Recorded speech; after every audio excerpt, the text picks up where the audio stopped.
segunda edición de Pensando Herramientas de Salud Mental con y para profes. Volvemos a estar con Pascuarelli, que además de ser profesor, psicólogo, que tiene matrícula nacional 24848. ¿Lo dije bien? Muy bien. Perfecto. Que nada, por septiembre queríamos, que es el mes de la prevención al suicidio, queríamos hablar un poco de los suicidios y los TCA. Así es. Y las herramientas como profesores y como pares a estos adolescentes. Bueno, me parece bárbaro. Contaba en otro programa que la posibilidad de crear estos espacios que ustedes crean en una escuela, más allá de que esto trasciende la escuela, porque esto lo pueden escuchar estudiantes de otras escuelas, de otras localidades del país. A mí me parece que es fundamental.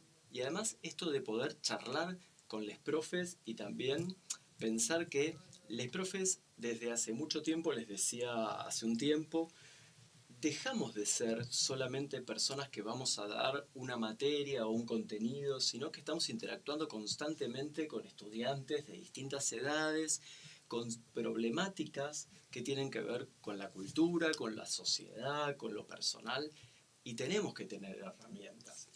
Incluso una herramienta es también saber cuándo pedir ayuda, porque a lo mejor uno como profe no lo puede resolver. Pero la lectura muchas veces de algunos problemas lo hace el profe en el aula, a través de algo. Y bueno, me parece que la posibilidad de estar advertidos sobre este tema es importante. Mirá, con respecto a la semana y al mes de conmemoración y de poner la lupa sobre el tema del suicidio, yo creo que es fundamental. Porque es un tema tabú no en Argentina, en la mayoría de las culturas y en el tiempo. Y porque, como charlábamos alguna vez, siempre está esta idea de que por hablar de un tema, vos estás fomentando ese tema. Que por hablar de suicidio va a haber más suicidas. Cuando las muestras es todo lo contrario. El estigma que implica el suicidio es algo que tenemos que quitárnoslo y entender que hablar del suicidio es prevenir el suicidio. Y es un tema donde hoy a ustedes, jóvenes, los tiene en una franja que lamentablemente está creciendo cada vez más, junto con las personas mayores de 65 años, gente de 15 a 35 años es la franja que más intentos y también logros de acabar con su vida tienen. Y hay una cuestión que se vincula con todo lo que tratamos de abarcar hoy, que es si hay una persona con obesidad o sobrepeso, se dice que está fomentando la obesidad. Si hay alguien con intentos de suicidio que habla de eso abiertamente, está fomentando el suicidio. Si alguien habla abiertamente de que se autolesiona, está fomentando. Ha pasado tipo dentro de la institución de compañeros, compañeras o compañeros, no importa, que se les han visto marcas, cicatrices o lo que sea, y lo que se les ha reclamado desde el estudiantado es, pero vos estás fomentando esa conducta que es destructiva y que es insalubre, porque me lo estás mostrando. Deberías cubrírtelo, deberías taparlo, porque los demás no tienen por qué saber qué te pasa, porque lo estás fomentando, estás haciendo que otros lo tengan en su inconsciente, cuando lo cierto es que no. Primero, no es responsabilidad de la persona que está pasando por lo que sea que esté pasando, que vos no te cortes, con todo respeto. Digo, cada uno tiene su proceso personal y los demás pueden apoyar o ayudar o no ayudar, pero es cosa de la otra persona, no es que... Claro, por supuesto. Y además... Estás revictimizando también. Y además hay una cuestión muy clara, y es, si una persona se suicida o intenta suicidarse, o se corta o intenta cortarse a partir de que escucha que existe esta práctica, hay un problema previo. Claro, no es que es porque lo escuchó, sino porque hay algo que, si no, todo el mundo que escucharía esto lo haría. Es decir, hay algo que está pasando, ¿no? Sí, quería preguntar que también cómo estos, no sé si sería síntomas la palabra, pero cómo nosotros nos damos cuenta de que capaz hay algún compañero que le está pasando mal y que capaz está autolesionándose y capaz no lo puede contar o está pensando en la posibilidad de un posible suicidio, cómo nosotros nos podemos dar cuenta, tipos, y cómo le podemos dar una mano a esa persona que capaz no lo dice abiertamente.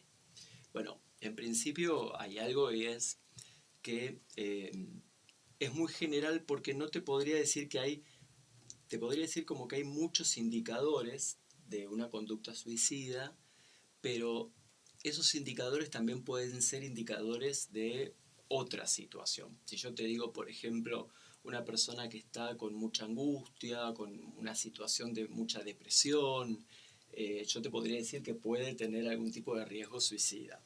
Pero no todas las personas que tienen angustia se suicidan, Claro. ¿sí? No todas las personas que tienen depresión se suicidan o intentan hacerlo.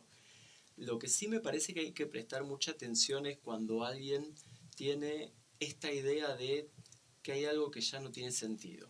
Porque una de las cosas que se plantea en el suicidio es que no hay sentido, que la vida no hay sentido, que no hay una dirección por la cual seguir estudiando, teniendo amigues, saliendo. Hay como un estado de angustia muy, muy fuerte y una sensación de no salida, una sensación como de que hablar o pedir ayuda no lo va a resolver.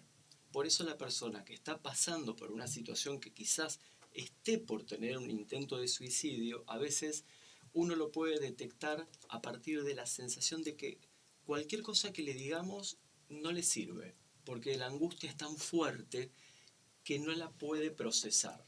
Entonces, en ese sentido, yo creo que lo que tenemos que tratar es no de intervenir cuando ya hay intentos de suicidio, sino que sea una práctica cotidiana en las escuelas, en los clubes, en cualquier lugar donde haya personas, de acostumbrarnos a hablar más de lo que nos pasa.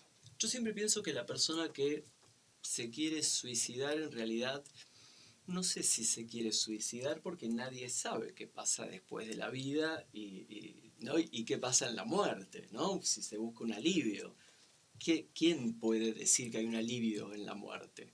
Yo creo que la persona que tiene un intento de suicidio, yo creo que quiere seguir viviendo pero de otra manera.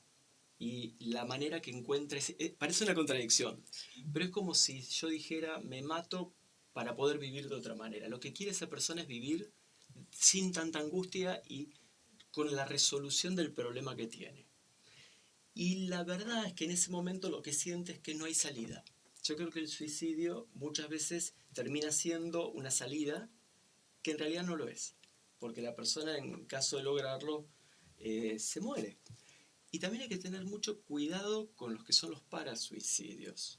Los parasuicidios son todos aquellos accidentes involuntarios, situaciones de descuido físico. Ahí pueden entrar también trastornos alimentarios, de autolesiones, donde la persona no te está diciendo que se va a matar, pero está constantemente atentando contra su integridad. Y quizá no está pensando en morirse, pero tiene accidentes a repetición, se lastima, se expone a situaciones de riesgo, toma más de lo que debiera tomar de alcohol o de sustancias. Y ahí tenemos que ver que detrás de esas prácticas de riesgo podemos estar viendo una persona que se está acercando a una conducta suicida. Por ejemplo, el parasuicidio es algo que hay que tener en cuenta. Y de lo que hablaba sobre que le da no solamente más intentos, sino de más aciertos, ¿no? Como gente que realmente logra suicidarse, está entre los 15 y los 35. Yo creo que tiene que ver con esa apatía que capaz se siente cuando el sistema o la sociedad a tu alrededor te demuestra o se muestra o se ve que cada uno tiene que tener su camino, o cada uno tiene que ya tener unos estudios que le interesen, un trabajo que le interese, empezar a formar una familia, cosas que son agobiantes, cosas que son una responsabilidad, cosas que están implementadas que si vos a cierta edad no las cumplís, podés sentir que te estás quedando atrás. Porque yo creo, por supuesto, hay gente que se suicida que tiene 50 años y 40 y 38, por supuesto. Pero hay una cosa en el proceso de formación, que es entre la adolescencia y la adultez joven, que tiene que ver con la carga que tiene sobre lo que tendrés que hacer para ser una persona funcional, ¿no? Ya sea en la adolescencia cosas más banales, ¿no? Como la primera vez y tener un grupo de amigos y poder salir y todo lo que tiene que ver con lo social, creo yo. Y después, una vez más adulto, saliendo del secundario, tiene que ver con lo que se espera de vos como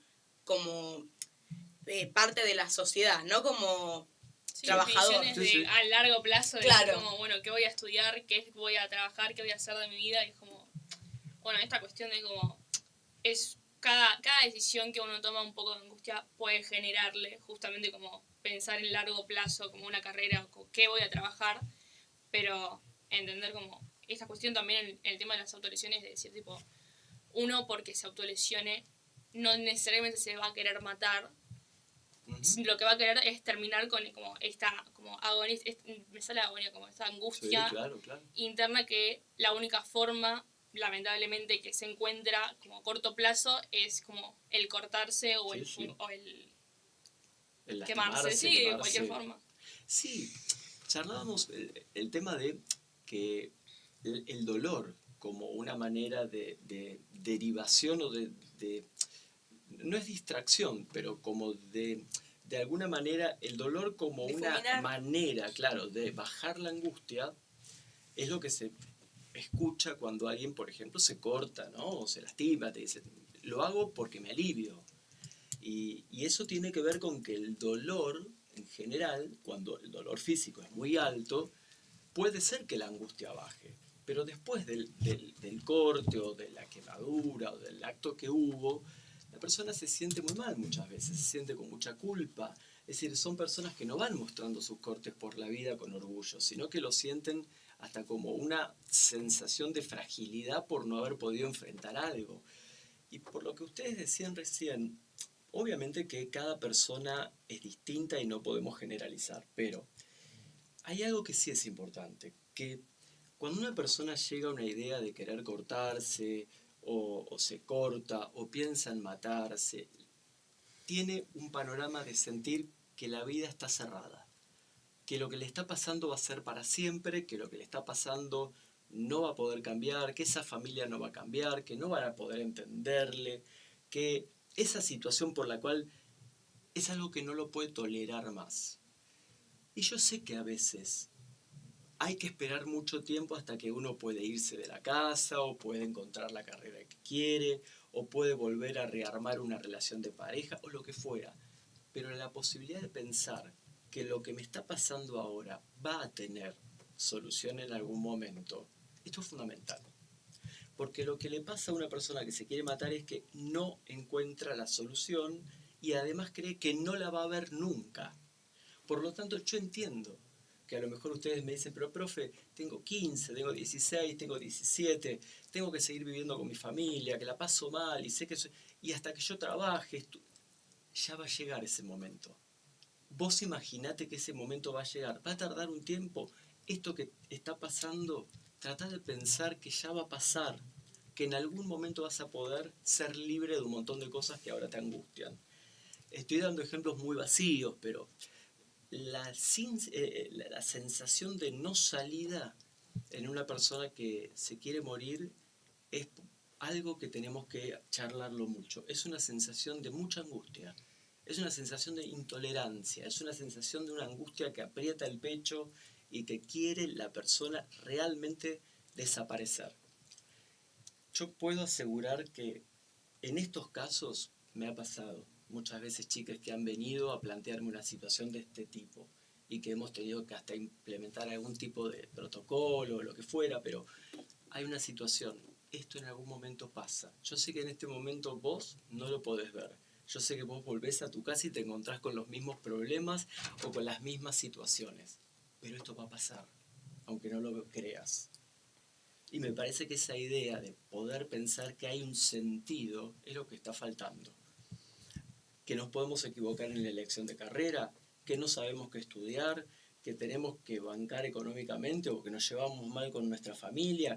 Bueno, en algún momento vamos a poder armar nuestro futuro de una manera distinta. Esto no tiene por qué ser para siempre lo que nos está pasando. Mi pregunta era cómo, ante estas situaciones de, como bueno, de estar pensando en esta posibilidad de suicidio, cómo reaccionar más que nada en las aulas, como profes, tipo, cómo podrían darse cuenta, tipo, qué deberían hacer más que nada, tipo, si se tienen que acercar más a algún amigo, amiga, amigue de esa persona, o cuál es como lo que deberían hacer, cuál sería el protocolo, digamos. Una de las cosas que tenemos que tener en cuenta ahí es que una cosa es la emergencia y otra cosa es la urgencia. Parece teórico, pero no lo es. La urgencia es cuando ya está ocurriendo una situación a la cual hay que acudir, llamar al médico, una persona está en pleno acto suicida. En la emergencia, muchas veces lo que se nota es que hay situaciones que la persona está dando a entender que se está acercando a esas conductas que pueden atentar contra su vida. Los profes, en general, a mí me gusta, creo que cuando un estudiante se acerca a un profe y le puede llegar a decir que tiene ideas suicidas, esto le puede dar mucho miedo a un profe, por la responsabilidad que implica, por la responsabilidad que implica en cuanto a su profesión, pero también es cierto que si los profes no tenemos herramientas, por eso está bueno en estos programas, también cerramos canales de comunicación, porque a veces puede venir otra persona a decirnos, profe, tengo una amiga, una amigue que es de la escuela o no, y me plantea que se quiere morir. Entonces, en ese sentido, además de la derivación al departamento de orientación escolar, de poder hablar con la familia o un adulto referente, porque a veces en ese contexto quizás el problema es con la familia, entonces lo mejor es poder hablar con un adulto referente que pueda ayudarnos y que pueda ayudar a esa persona, pero crear vínculos de confianza. Miren, la palabra confianza es una palabra que si ustedes la quieren rastrear antropológicamente significa que yo te voy a escuchar o voy a estar con vos y que no te voy a hacer nada malo. La confianza es un vínculo, es la posibilidad de que te voy a contar algo y no voy a estar peor después de contártelo. Indudablemente, si a mí alguien me viene a decir que tiene ideas suicidas, yo tendré que hablar con esa persona para darle algún tipo de respuesta para poder ayudarle en esa situación de angustia. Y sobre todo agradecerle que me haya elegido para poder contármelo. Porque me eligió o eligió a otra persona y confió, aunque es un discurso muy fuerte y aunque es un mensaje muy fuerte, gracias que lo dice, porque peor sería que lo haga. Entonces, que lo esté diciendo ya de por sí es fundamental. Y ahí sacamos el mito de que el que se suicida no lo dice. No, sí, el que se suicida muchas veces dice que se quiere morir o lo dice de distintas maneras, que no puede más, que tiene que, no lo puede solucionar, bueno, y ahí agradecer primero que esa persona nos esté dando ese lugar. Y una vez que esa persona nos esté dando ese lugar, plantearle que vamos a tratar de acompañar a esa persona porque quizás en ese momento no está pudiendo ver una salida y que quizás nosotros podamos ayudarla a encontrarla. Como profes, haremos las derivaciones, hablaremos con profesionales, trataremos de darle un encuadre a esa situación. Pero tenemos que entender que más allá del miedo legal que se puede dar en un aula a un docente que le genera este discurso, tenemos que pensar también que los docentes tenemos también recursos para intervenir. El departamento de orientación, un profe que puede tener en claro cómo actuar, un teléfono al cual se puede recurrir y no temer a estos mensajes, porque si no, la escuela hace un como si y alguien siente que no puede hablar del tema y porque se va inmediatamente a tornar en contra. Encima que se está queriendo morir, va a sentirse culpable de la situación que está contando. Yo sé que muchos colegas, que muchos compañeros, que muchos estudiantes, al recibir este mensaje se pueden angustiar o no saber qué hacer. Lo primero es no quedarse solos. Pedir siempre la ayuda a las autoridades, a alguien con quien tengan, y preguntarle a la persona. Yo esto tengo que hablarlo con alguien. ¿Con quién te parece que lo puedo hablar? ¿De tu familia? ¿De tus amigues? Si no son de tu familia, ¿qué adulto puedo hablar? Más allá de todo lo que viene, que tiene que ver con que la escuela informa, ¿con quién te parece que lo podemos charlar? Porque me parece que es la manera de acompañar y no castigar a esa persona. Perdón, ¿alguna iba a decir algo? No, está chida, tipo, esto como, me parece como muy importante. El otro día justo estaba escuchando una entrevista como a Oriana Sabatini que estaba hablando como el tema de los TCA, que decía como la importancia de como no tratar a una persona como enfermo directamente, sino como hablar de la situación con esa persona, porque muchas veces lo que se termina haciendo, capaz por el miedo a cómo afectar, cómo abordar el tema, se termina como preguntándole a ajenos cómo está ella, o sea, como, por ejemplo, más que nada suele suceder como a padres preguntándole cómo están los hijos, cómo pueden ayudar, pero sin preguntarle directamente a los tipo, al propio afectado, entonces termina pasando esta cuestión de cómo se termina como aislando inconscientemente a esa persona. Y es importante como esa comunicación y ese, como decías antes, como ese poder comunicar, poder hablar de lo que le pasa, cómo se siente. Exacto. Y aparte yo lo planteo capaz desde el lado como del otro. Es muy difícil estar en la situación de que un par, una persona que vos considerás amigo o familiar o alguien que querés, que es tu par, que vos no sos un adulto, tenga esas ideas, ya sea que tengan que ver con problemas de la corporalidad, como pueden ser los TCAs, como cuando realmente se quiere morir y no puede más, es muy difícil abordarlo. Es un peso muy grande, primero porque es complicado de abordar, porque la persona que se quiere morir, sobre todo en la adolescencia, muchas veces no tiene ese lugar seguro, esa confianza en un adulto. Entonces me parece importante que desde los colegios los profesores tengan las herramientas para que si un alumno se acerca, poder dar una respuesta positiva, no positiva de sí, suicidio, sino positiva más en que sea alimentada, ¿cómo se dice? Prepositiva. Eso, como que sirva, que sea útil, que no digan, uy, bueno, habla con su mamá, ¿no? Que tenga herramientas, que tenga un número al que llamar, que el DOE esté activo, es muy importante, para poder sacarle ese peso, ayudar con ese peso a la persona que tiene un amigo, un compañero, un colega o un hermano que tiene estas ideas. Porque después, si vos haces algo, esa persona va a estar enojada con vos porque lo va a sentir como una traición. Vos hablaste con adultos sobre mi problema, pero si no lo hablas, lo que sentís es una culpa Claro. es fuerte. Ahí vos tocaste un punto esencial, que es la responsabilidad. Cuando una persona manifiesta que se va a hacer daño, en ese momento hay que comunicarlo o hay que hacer intervenir a otras personas, porque lo mismo que si alguien viene y me dice me voy a hacer daño o me dice le voy a hacer daño a otra persona, yo tengo que intervenir. La intervención va a ser con el protocolo de la escuela, con todo lo que esto implica, pero no como algo, me parece que está bueno plantear que cuando se habla de protocolo no lo pensemos como algo administrativo. Es el encuadre para acompañar amorosamente a una persona que está en carne viva sufriendo y plantearle que lo que estamos haciendo no es para perjudicarla, sino para acompañarla, porque en este momento la solución que está intentando buscar por ahí no es. Entonces, amorosamente es plantearle esto, con quién podríamos hablar, con quién podríamos llamar, porque indudablemente la escuela tiene que actuar y tiene que avisar a adultos. Esto es así, pero también no desde el lugar de ¿para qué te lo conté?, sino desde el lugar porque me lo contaste y porque te agradezco que me lo cuentes, vamos a ver cómo lo llevamos adelante juntos. Por otro lado, cuando uno empieza a hablar de suicidio, de autolesiones, en general uno desde las materias, todas las materias lo pueden abordar, desde las consejerías, desde la literatura, desde la psicología, porque también hay que empezar a hablar de un tema que tiene que ver con que para muchas personas realmente el suicidio, incluso cuando no están tan tomadas por la angustia, es la solución.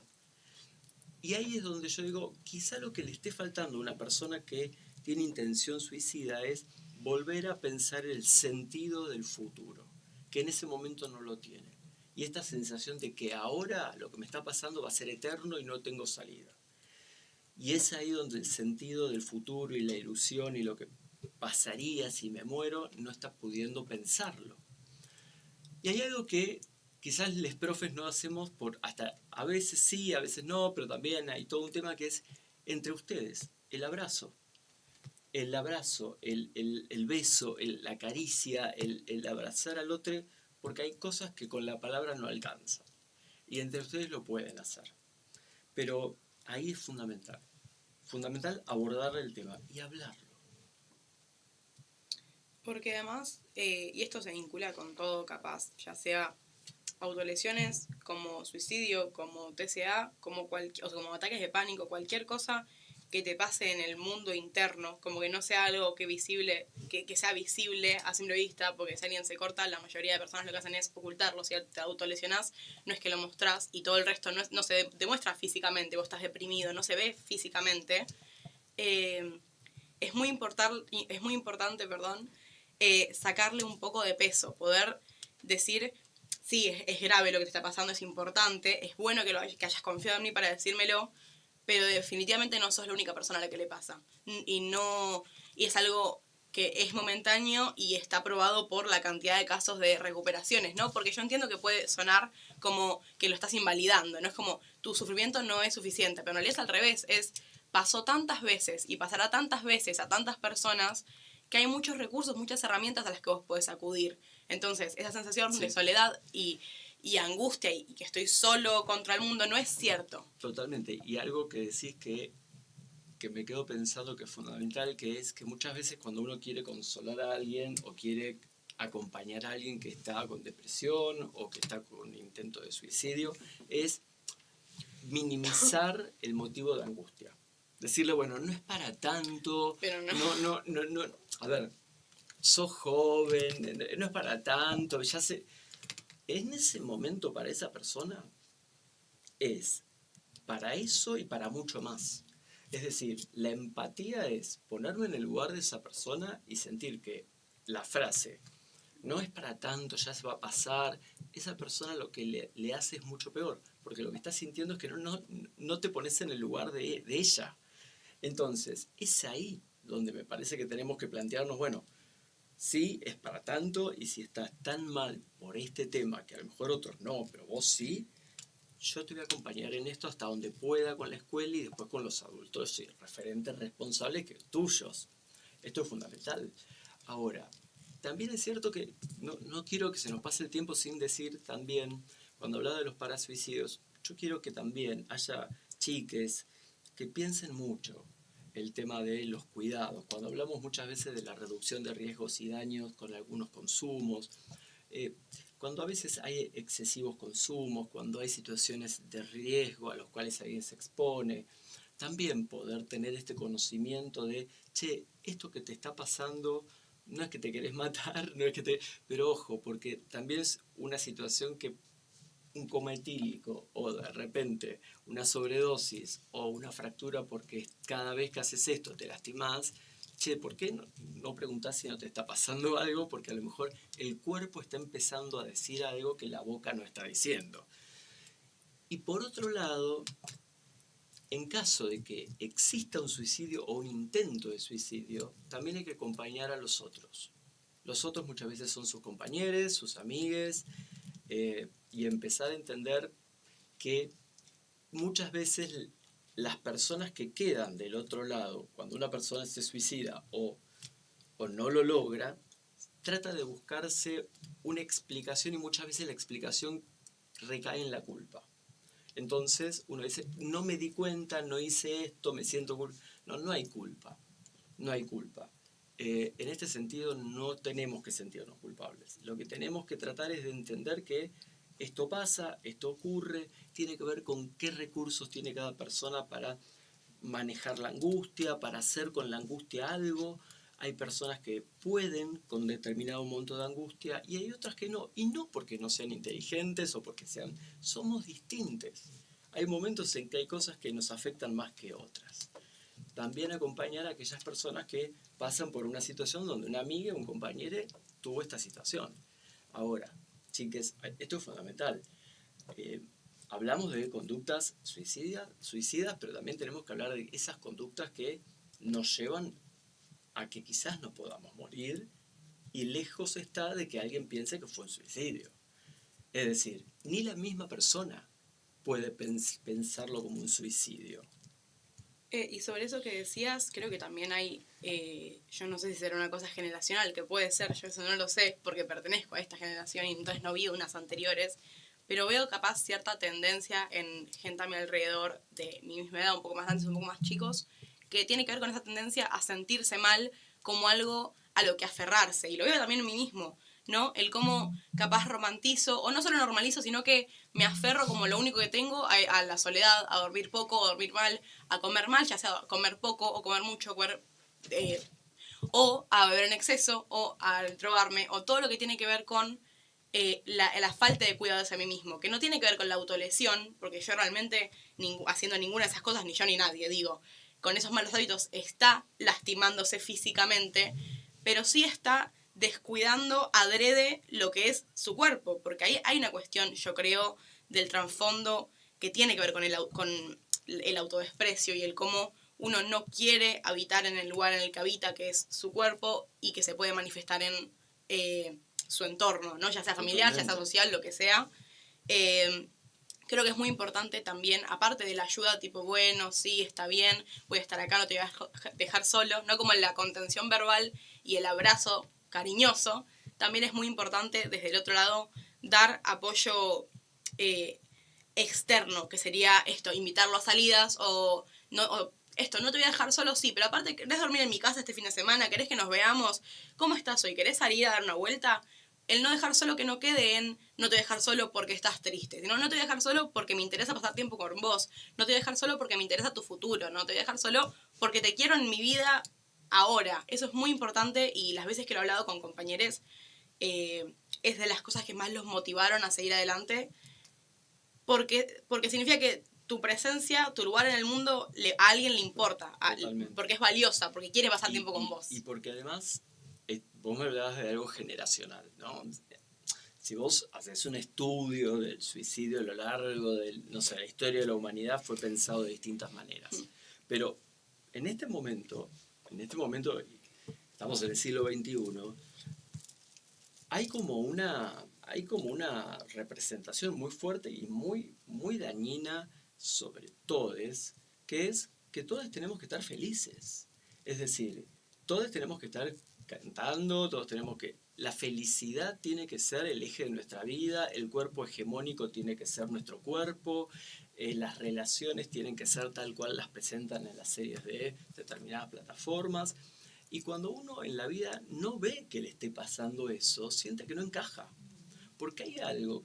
¿Por qué en este momento se consumen muchas más sustancias activantes que sustancias depresivas? Es decir, sustancias depresivas me refiero a ansiolíticos o es la productividad de la muerte. Claro, pero hay como una necesidad de llevar al máximo, al tope, a la pera, el hecho de la felicidad al tope.